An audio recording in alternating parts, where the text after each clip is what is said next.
नमस्कार, आप देख रहे हैं डॉक्टर साहेब, आपके साथ मैं हूं मुस्कान। दर्शकों, आज के इस एपिसोड में हम ये बात करेंगे कि हम अक्सर देखते हैं कि अगर किसी का एक्सीडेंट हो जाता है, अगर दांत टूट जाता है या फिर जबड़ा टूट जाता है या फिर दर्द होता है, तो ऐसी स्थिति में क्या करना चाहिए, मरीजों को समझ नहीं आता है। इसी पे खास बातचीत करने के लिए आज हमारे साथ मौजूद है बिहार के जाने माने dentist doctor Sanjay Santhalia. Sir नमस्कार, बहुत बहुत स्वागत है आपका। सर मैं आपसे जानना चाहूंगी, अगर किसी का एक्सीडेंट हो जाता है, दांत में चोट आ जाती है या फिर दांत टूट जाता है या जबड़े में चोट आ जाता है, तो ऐसे स्थिति में क्या करना है, मरीजों को समझ नहीं आता, वो घबरा जाते हैं। आपसे जानना चाहेंगे कि क्या करें। सबसे पहले एक्सीडेंट होने का बहुत सा रीजन है कि आजकल के बच्चे बहुत रैश ड्राइविंग करते हैं, उसके वजह से भी एक्सीडेंट की संभावना बढ़ जाती है। और जब इम्पैक्ट होता है, जब एक्सीडेंट होता है तो मोटरसाइकिल, खासकर मोटरसाइकिल से, तो इम्पैक्ट सर या चेहरे पे होता है, तो जिसके फलस्वरूप जो है कई बार दांत टूट जाते हैं, या जो जबड़े की हड्डी है वो टूट गया, या ऊपर मैक्सिला है उसकी हड्डी टूट गई, तो ये कॉम्प्लिकेशन होता है पेशेंट को। तो वैसे केसेज में यदि दुर्भाग्यवश किसी का एक्सीडेंट हो जाता है तो सबसे पहले पैनिक नहीं होना है, घबराना नहीं है।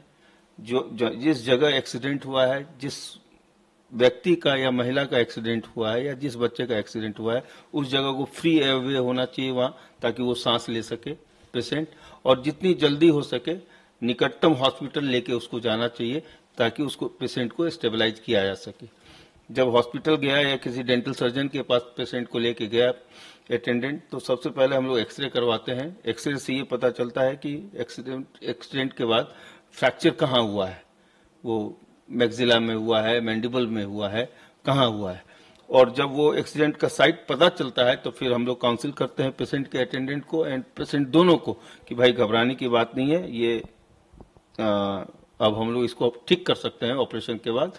और अब नई नई टेक्निक आ गई है। पुराने समय में जब एक्सीडेंट होता था, जबड़ा या मैक्सिला का एक्सीडेंट होता था, तो पहले इतनी सुविधाएं नहीं थी, तो डॉक्टर्स के पास भी बहुत ऑप्शन नहीं हुआ करता था। तो वो उस समय हम लोग क्या करते थे कि ऊपर वाले और नीचे वाले दांत को हम लोग तार से सील कर देते थे, सो दैट कि जो फ्रैक्चर साइट है वो स्टेबलाइज रहे, हिले डुले ना। तो उसमें सबसे इनकन्वीनियंस, सबसे ज्यादा दिक्कत जो पेशेंट को होती थी वो ये होती थी कि पेशेंट खा नहीं पाता था। तो मजबूरी थी, चूंकि ऊपर और नीचे का दांत सील होता था, तो सिर्फ स्ट्रॉ से वो लिक्विड चीज ही ले पाता था, और उसमें 2 महीना 2.5 महीना काफी लंबा समय लगता था।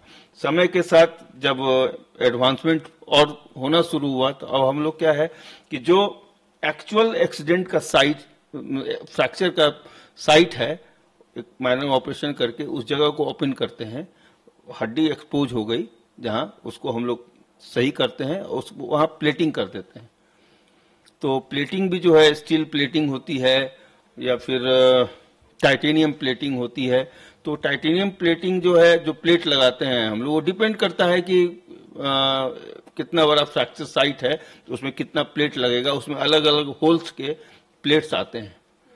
तो टाइटेनियम प्लेट का सबसे बड़ा खासियत है कि उसको आप लाइफ लॉन्ग भी रख सकते हैं, चाहे तो फिर साल 1.5 साल के बाद निकलवा भी सकते हैं, और चाहे तो वो काफी लंबा, उसमें इन्फेक्शन होने की संभावना बहुत नगण्य होती है। दूसरा एक स्टील प्लेट है, उसमें जरूर पेशेंट को हम लोग जोर देके बोल देते हैं कि इसको 1 साल 1.5 साल के बाद निकलवा लें आप, सो दैट की इन्फेक्शन ना हो। लेकिन टाइटेनियम प्लेट में ये संभावना नगण्य रहती है। तो ऑपरेशन के उपरांत पेशेंट के लिए सबसे कन्वीनियंट की चीज ये होती है कि सेम डे से पेशेंट लिक्विड भी ले सकता है, सेमी लिक्विड भी ले सकता है। इसमें हम लोग मुंह को सील नहीं करते हैं, ऑपरेशन के समय सील करते हैं, सो दैट कि वो स्टेबलाइज रहे जहां हम लोग ऑपरेट कर रहे हैं फ्रैक्चर साइट। जब प्लेटिंग कर दिए, सारा प्रोसीड्यूर हो गया, उसके हम लोग वो वायरिंग जो करते हैं उसको हटा देते हैं।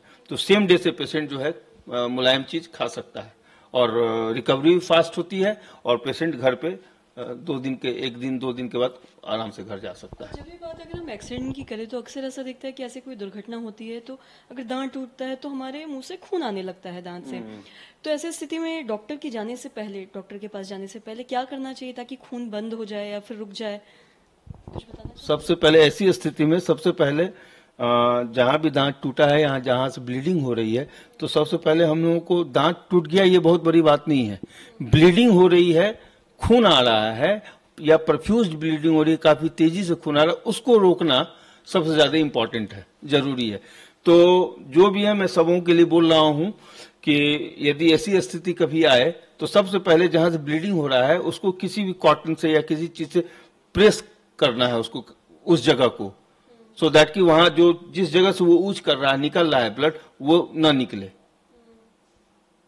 और उसी स्थिति में पेशेंट को रखते हुए उसको नियर बाय हॉस्पिटल या किसी डेंटल क्लिनिक में ले जाना चाहिए पेशेंट को। सर बहुत बहुत शुक्रिया तमाम जानकारी देने के लिए। धन्यवाद। तो आशा करते हैं दर्शकों कि आप भी ये समझ पाए होंगे कि अगर ऐसी कोई दुर्घटना हो जाती है, एक्सीडेंट हो जाता है, आपका दांत टूट जाता है या फिर मुंह से खून आने लगता है, तो ऐसे स्थिति में आपको क्या करना है, किन चीज़ों को करने से बचना है। तो आशा करते हैं दर्शकों की जो तमाम जानकारी है आपके लिए लाभदायक रही हो। तो आज की इस वीडियो में इतना ही।